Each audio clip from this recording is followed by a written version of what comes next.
From Peoria, VideoMax Limited presents Midstate Magazine with your hosts, Tony Heredia and Debbie Hasselbacher. The Midstate News with Matt Wetterston and Greg Toth with the Midstate reporting team. The Sporting Life with Christine Cisco. State of the Arts with Ashley Cassie. At the Movies with Danielle Sanz. And Melody Esley takes us about town. Stephanie Watson takes it to the streets. Our Croatian diary belongs to Christina Juke. Katie Lee brings us spiritual savvy. And Hagain Patayo means let's eat. Now from America's friendliest city, Midstate Magazine, with your hosts, Tony Heredia and Debbie Hasselbacher. Take it, kids. Hello and welcome to Midstate Magazine. I am Tony Heredia. And I'm Debbie Hasselbacher. So Debbie, it's Tony. the middle of October. Yes, it is. It's harvest time. It's fall break time. It is fall break time. But yes, it's harvest time as well. Actually, fall break is already over. Fall break is already over. Oh, that's right. Fall break is already over. We had our break. It was fun. And now we're back. Indeed. But it's still harvest time. It is. And there are some great places to go in Peoria if you're interested in the whole fall aspect of apple picking and pumpkin picking, if you can pick pumpkins. Sure. And why not? apple pie eating and pumpkin pie eating. And I went to Tanner's last weekend, 2 weekends ago. This is Tanner's Apple Orchard? Tanner's Apple Orchard. So you have to educate me because I'm not from the area, remember? Okay. So Tanner's Apple Orchard, I really can't tell you exactly where it is. I don't know the little town that it's in. Sure. But it's about a 15-minute little drive from Peoria on a little country road. Mm-hmm. And they have, corn mazes, and they have like people made out of pumpkins with big pumpkin heads.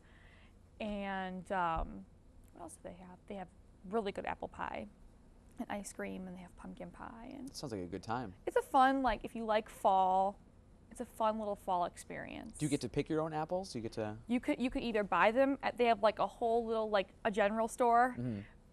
So you can either buy your own there, or you can go out in the orchard. Okay. And I know it's a big family thing for some people. Their whole family gets together and they go apple picking. That's cool. That I sounds haven't like done it. Yeah. sounds like a good time. Well, there's places like that. Also up where I'm from, we have Gobert's Farm, Sunny Acres. We talked a little bit about it last week, Yeah, but yeah. I'll eventually get to it after the break. I'm not sure if our food reviewers have apple pie or if they have caramel apples or whatever, but we have a food review coming up for you. So let's check out and see what they have. Let's check it out. Let's do it.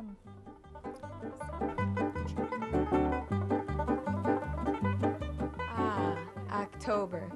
The leaves are changing, the weather is getting colder, and apple picking season is in full bloom. One of the simplest pleasures of the changing seasons is going to an apple orchard to have a little fun and try some of the great fall foods. Gloria Callahan is in her third year of working at Apple Blossom Farm, and she enjoys every aspect of it. We have the people that this is their favorite to get their pies. Yeah. We have especially the apple pie with the caramel on top. That's a real favorite. I personally feel like number one is the apple cider donuts. Okay. They're made fresh every day and they are delicious. They of course make their own cider here, and that's a big seller too. And everyone wants to come out and pick their own apples. The apple cider donut is really good. Barb Harmon is in her first year of working at Apple Blossom Farm, and she really enjoys her time here as well. Besides offering a wide variety of delicious apple dishes, Apple Blossom Farm offers something for the whole family. From a petting zoo to picking your own apples, there's something for everyone. The Harvest Barn, we house all of the apples and the produce, and we do get some of the bakery things, but we also have certain areas of the barn that have crafts and little gifts and things like this. Everybody loves crafts, so from the young to the old, there's a Harvest Barn, where you can find different nooks for every season. We have our Halloween nook over here, and it has decorations for fall and Halloween, some really neat things. We have our honeybees set up, so where we do the children's tours, we take them in there and we explain about the queen bee, the drone, and the worker. And then we have the patriotic nook, and then we have our Christmas nook. We have some neat things and Christmas decorations there. While you're at it, why don't you grab a handful of fresh apples? My favorite is the Jana Gold, And don't forget for all you people at home to get some of your favorite apple jam, which will go great with your biscuits. Hey, if you're more adventurous like me, why don't you try the pedal go-karts? It was so much fun, I can't wait to go back. If you want to grab a bag of apples, or you're just looking for something fun and different for your family, make sure to stop by Apple Blossom Farm on Route 91. For Midstate Magazine, I'm Cassie Hamilton. Back to the studio. How good did that look? That looked delicious. I Oh. can't say I've ever seen an apple pie with caramel on top before. You've never seen it? No, that's the first time I've ever seen something like that. It looks delicious, but I'm sure it's incredibly bad for you. I'm sure it's a fat-free version, right? Oh, right. the sugar-free, it's the diabetic caramel apple pie. Yeah, the carb-free. Right. No, but their caramel apple pie is just, oh, it's so good. Really? It's so good. Is Everything is good. that there. what we saw there? Yeah. Oh, okay. Yeah, and their cider is good and all of that. Did I see apple slushies? I It was think like you apple did. cider slushies. Is that what I saw? That looked really good too. And you know what else looked good? Was the, what do you call those where you pedal around? The go-karts. Yeah, The those pedal looked fun go-karts. too. Well, you and I were talking about how it looked like Cassie, our talent for the food review, looked like she was just pocketing I- a jar of apple jam. And some honey, I Yeah. know. Some apple jam and some biscuits, some perfect. It's warm food weather, you know. It's nice Comfort baked food. comfort food. It's baked goods weather, you know, and full of desserts. And this is why people have such a bad time with maintaining healthy eating around the holidays, because you get apple pie, you get pumpkin pie, of course, caramel apples. Caramel apples, and not only did you have apple pie, which in itself wasn't the healthiest food, but now they're going to put caramel on it. Right. And they're just going to make it a little bit more unhealthy for you, just a little bit more fattening. You're just really fascinated with this caramel apple pie, it looks like. It's just, I love hot apple pie with ice cream on top. It's one of my favorite things. So it just looked incredibly good to me. Right. Incredible. Well, I'm still going to get to talk about a little bit later, after the news, because I have news coming up, but I'm still going to get to talk about some of the places by me, because I wanna hear I about think we've them. had enough little Peoria experience, Okay. Dunlap alright. or I'm whatever. just trying to push Peoria, I understand. Just trying to help us out. Try not to keep Peoria down. Right now, we're going to check out Matt and Greg on the news set, and they have all the news that's fit to air. So take it away, guys.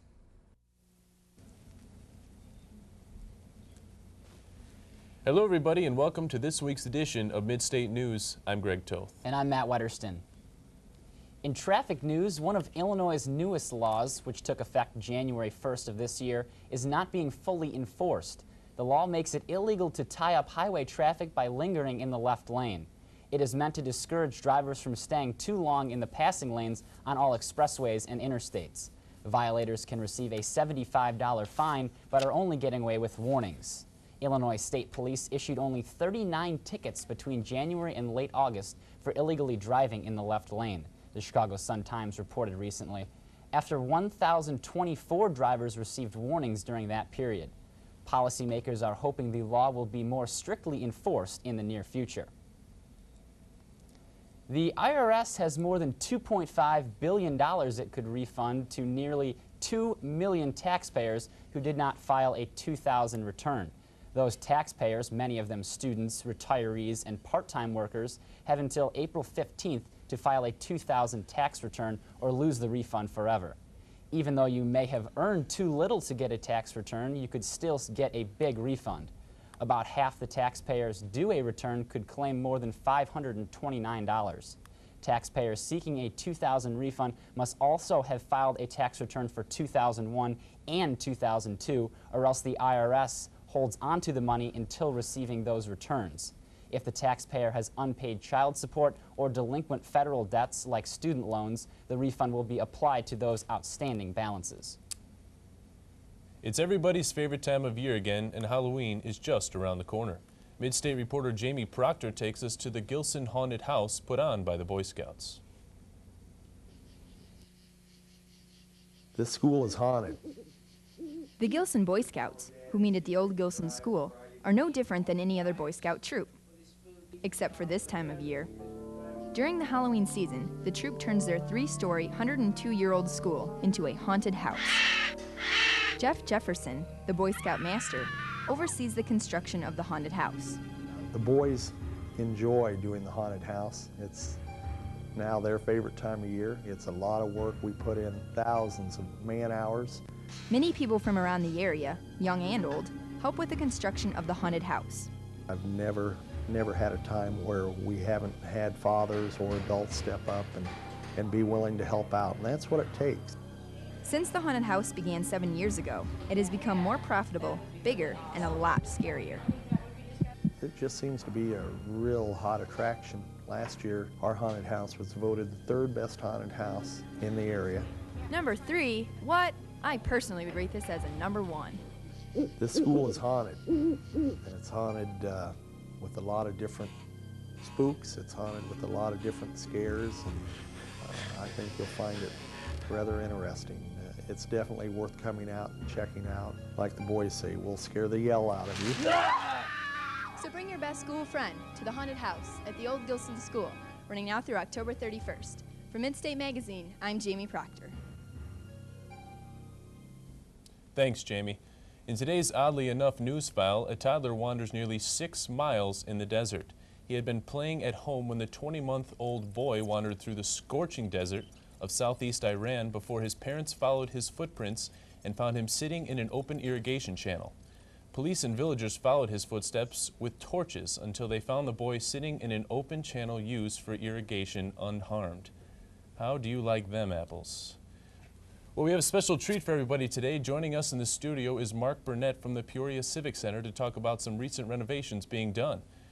We're going to turn it over to Michelle Coyle now with the interview. Hi, I'm Michelle Coyle, and today we have Mark Burnett from the Peoria Civic Center. The Peoria Civic Center is responsible for multiple expeditions, entertainment, and sports complex. Already a revitalization has been taking place.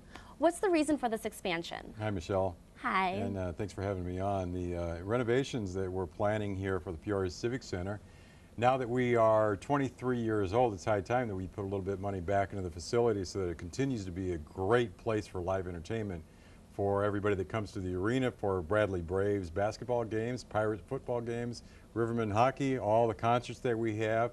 Maybe somebody that's watching now came to either Aerosmith or the Eagles last May. Of course, we had Metallica in August, and coming up this Saturday, we have Keith Urban, an up-and-coming rising country star, and we have Vince Gill and Amy Grant coming up later December. So we need to put some money back in to make sure that we have, you know, nicer food courts, nicer patron services for the fans that are coming. Plus, we need to double up our convention space because that's where a lot of the money comes in. It's kind of an economic driver for the city. You know, people stay in the hotels, they eat in the restaurants, they buy gasoline, and we'd like to have twice as much exhibit space. And our theater is in great shape, though. If you've been there recently, we put some new carpeting in and refurbished the seats over the summer. And for this whole reconstruction process, what's the expense for it? Right now, we're slated at about a $55 million project. Okay. And if City Council gives us the approval, which they'll do here in the next couple of weeks, then we'll plan and we'll do architectural renderings for about 10 months. Then we'll put the shovel in the ground next year. It'll be 2 years. We'll have a grand opening in 2007. All right, well, thank you very much for coming to Midstate. And now back to Greg and Matt in the news studio. Thanks a lot, Michelle. I know I'm looking forward to all those events and renovations. Oh, especially Braves basketball this season. Well, that's going to do it for this week's edition of Midstate News. I'm Matt Wedderston. And I'm Greg Toth. Join us again next week. Now back to you, Tony and Debbie. Thanks, fellas. How about them apples? How about them apples? Well, that Mark Burnett, we actually had him on, or actually, well, when just now, you know, when he just spoke, he sure does care about his Civic Center a lot. He does. I see him on the regular local TV stations, and I see him on Channel 5, which has a lot of local advertisements talking about all the things that are happening at the Civic Center. Right. So, well, that's cool. I mean, check him out. If you're passionate about something, if you're involved in something like the Civic Center, then I suppose you'd probably have a lot to talk about. Exactly. And you're passionate about your apple farms at home. I am. So let's give you a little chance to hear about them. I want to hear about your Sunny View or Sunny Acres. Sunny Acres. It's called Sunny Sounds Acres. like a retirement home. It does. You know, Shady Acres, Sunny Farms, whatever. Sunny Acres, it's a pumpkin patch back where in the Chicago area. It's about, I'd say, probably about an hour west of the city, and they have hay rides. You know, your standard hay rides. Mm-hmm. They have pumpkin picking. Every year, I remember they always have the spook shed, which is like the junior kind kind of junior haunted house. Okay, not as scary. Right, not as okay. scary. And I remember they always had, every year, they always had a screen set up, and they threw a film of this lady like turning into a witch, and it was like the scariest video I'd ever seen. But even though they played it, and I went like every year for like 5 years straight, it was the same video, it was the same witch. It still freaked me out every time. Well, you're young and impressionable, and Right. that kind of thing is scary. That thing can be scary. And then they had the haunted barn, which is like, you know, the senior haunted house. It was like the more advanced. It's kind of like the intermediate version of it. Okay, so once you get beyond the younger one. Once you kind of wean yourself off of the spook shed. And the witch. There's the haunted barn. Full of surprises and scary stuff and all sorts of scary stuff. Sounds like a good time. Yep. It really does. Well, we're going to take a quick break, and we'll be right back with some more chitter chatter for you right here on Midstate Magazine. My mom's my hero. My mom's my hero because she saved the baby bird that fell out of the nest. She taught me how to swim. She cooks on the grill sometimes. My mom's my hero because she took the pledge to smoke outside. Now no one can smoke anywhere in our house. Until you can quit, take the pledge to make your home smoke-free. Protect your kids from asthma attacks, ear infections, and other respiratory illnesses. Call 1-866-SMOKE-FREE. Go out for your kids. You're their hero. And we're back. Yes, we are. So it's fall time, obviously. Of course. We're in like the second or third week of fall right now. Mm-hmm. And there's a lot of you know, barn-related, harvest farm-related activities that you can do. They call them what? Hoedowns? Hoedowns. They're hoedowns? Hoedowns. Mm-hmm. Have you ever had the chance to partake in a square dance? I have country line dance. Okay. I've done many different kinds of dance. I don't know if I've ever square danced. Really? You square danced before? Yeah, I have actually. In the grade school that I went to as a kid, we actually learned square dancing for a year as part of our Okay. unit. And then once we went on to junior high, we also learned country western dancing, country line dancing, because it was starting to become the rage, and you know. Oh, it was huge. Garth Brooks had a monopoly on, you know, country radio. What's that place? Stone Country. Stone Country. We used to go there in high school. It was like the big thing, and you learn all the line dances. And then I also had to take cotillion for like 4 years to learn manners and to learn really? like ballroom dancing. Really?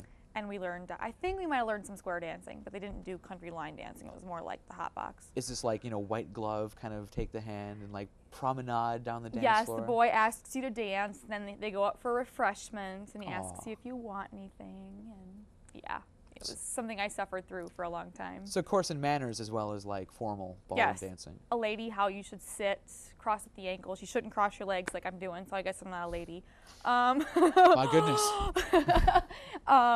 You know, and like how to say please and thank you, and where your dinner plate should go, and all your different forks and things like that. Sure. You know.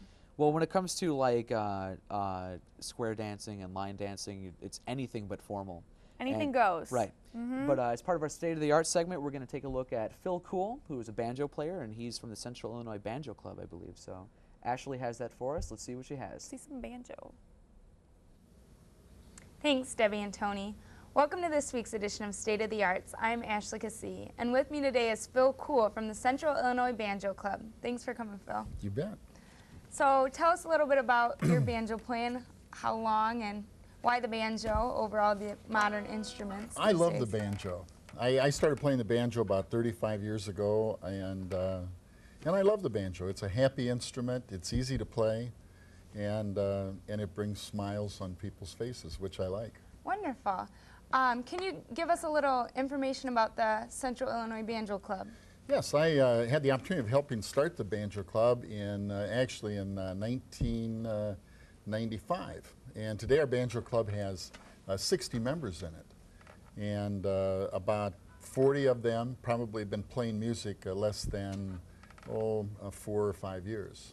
We play a lot of sing-along music. We have lots of fun. And it's a great place to not only have a good time, but it's a great place also to come and learn how to play. And we do a lot of gigs at retirement centers, nursing homes, parades, parties. I've gotten to play at colleges, and actually a couple of weeks ago I played at a funeral. Wonderful. So. Well, do you keep your club open to anybody? Can The club is a great join, or? platform. It's a place for people to come and talk banjo, have a good time and learn how to play. And not just banjos. We welcome people that play guitar or mandolin or ukulele or any fretted instrument. But besides that, we have a couple of accordion players, and we have a couple piano players and a string bass player, and you know, we have a wide variety of music. But it's just kind of a jam session. Was there a website maybe that people can log on to? We have a website. It's CI Banjo, like Central Illinois Banjo, cibanjo.50megs.com. Well, wonderful, Phil. Thanks so much. We're going to hear Phil play a little bit here and then wrap it up. Okay, well, I'm going to do a song called Bye Bye Blues, which is kind of one of my favorite songs.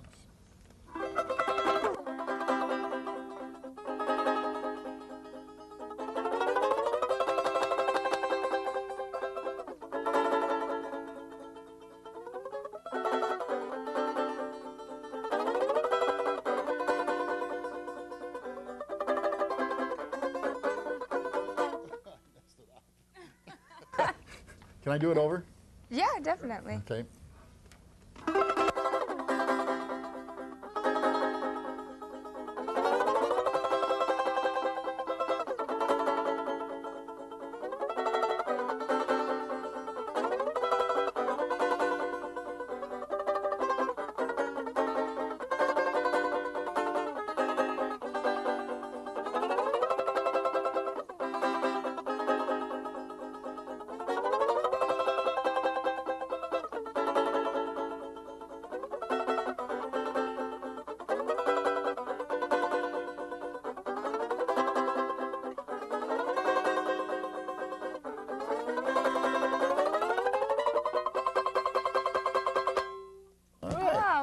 Thanks so much, Phil, for coming. We appreciate you coming out and letting us hear your good tunes. Here's a copy of Phil and his club CD. It's the Central Illinois Banjo Club.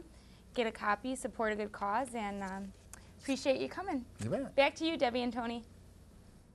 Thank you, Ashley, and thank you, Phil, for, you know, how about them apples? How about them apples? That was very good. So mighty fine banjo playing, and definitely. We had a chance to talk to Phil just before we went on the air, and he was saying that he learned, you know, he was stressing to us the importance of learning how to play, like sing-along music, you know, picking up a guitar, a banjo.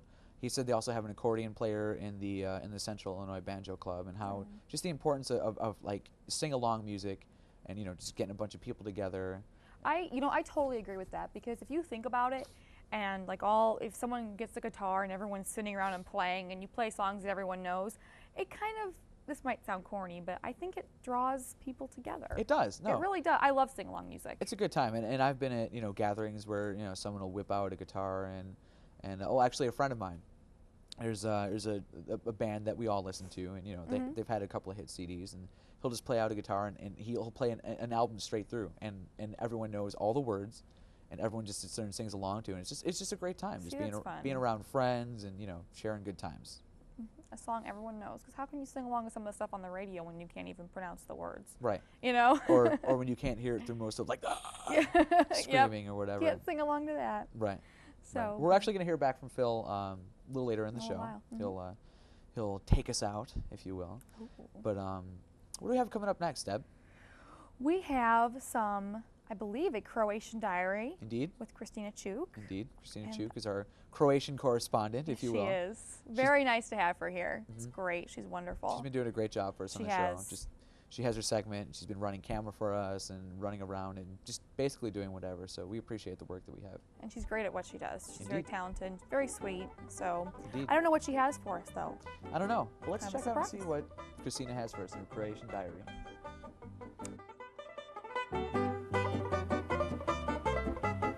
Hello and welcome to another edition of Croatia's Diary. Once again, we are comparing the differences between American and Croatian cultural customs, this time eating habits. One of the biggest differences for somebody who comes to this country for the first time is a lot of fast food restaurants. While in Croatia there are just a few of fast food restaurants, in the United States there is a sea of them. They are mainly chain restaurants which exist in every city. Another habit which is distinctive in the United States is that Americans eat very fast, and it's common to eat while walking, talking on the cellular, or driving a car.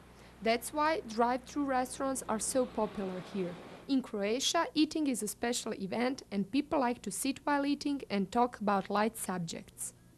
Since Croatia is a Mediterranean country, the food was influenced by our neighboring country, Italy. Especially people from coastal part of Croatia eat a lot of fish, vegetables and pasta. In United States there are many foreign influences which have reflected the food. That's why the most popular are Mexican, Chinese and Italian cuisine. Croats like to cook their food and put a lot of energy and emotions in the process of cooking. In America it seems the most popular is eating out, since that's affordable and convenient. The main reason is busy lifestyle and because Americans enjoy dining out. Another huge difference is that meals in restaurants are very big, so lots of people take their leftovers home and heat it up the next day. In Europe, especially in Croatia, there are not such rituals. We have asked young people what they think about American eating habits. I think they offer Americans too much to eat. It's too greasy. And Americans tend to eat too fast. I personally think that we're offered too much junk food with too much grease and not enough fruit or vegetables. Probably portion sizes. They're very large, so probably make them smaller. Although it's very exciting and interesting to eat exotic international cuisine and fast food, the more important question is what is good for people's health. Thank you for watching and for your attention, and see you next time. Bye. Thank you, Christina. That's she draws some very interesting comparisons between American and European eating style. Some very true comparisons. I know we were talking about during the break about the movie Super Size Me, and it came out last week, and how this man, I haven't seen it because I think it might make me scared. He went to McDonald's and he had to order everything on the menu, and then when they asked him if he wanted supersize, would he supersize it? Right. Was that right? I believe so. And he gained like 25, 30 some pounds, and Something now like he's saying that. McDonald's made him fat. Yeah, and they were also saying, actually, I haven't seen it, but one of my roommates has actually seen it, and he goes for a doctor's visit towards the end of the film, and the doctor he explains the diet that he's on, and the doctor says, well, you shouldn't continue, and then he says, is it safe for me to do so? And the doctor says, well, I don't think it'll seriously hurt you, but your liver is shutting down. Like his liver is shutting down. But from it's all the not food. seriously hurting Right, you. but it's not, really healthy. It's no big deal. You don't need your liver for anything, No. No. Who needs a liver? You're right. And I guess his cholesterol shot up like, a large amount of points. But that's not surprising. What they were talking about in the Croatian diary about all the grease in American food and things like that. Indeed. And now he's saying, well, McDonald's made me fat, but who asked him to do it? Like, he volunteered. He was like, hey, I'll eat McDonald's, 3 meals a day for, a matter of months. Right. So he kind of wasn't helping the situation. Oh, well. Well, I think that's just about going to do it for us this week on Midstate Magazine. I'm Tony Heredia. And I'm Debbie Hasselbacher. And we'll leave you with a little more banjo stylings of Phil Cool from the Central Illinois Banjo Club, taking us out on the show here. Thanks for watching, and we'll see you next week.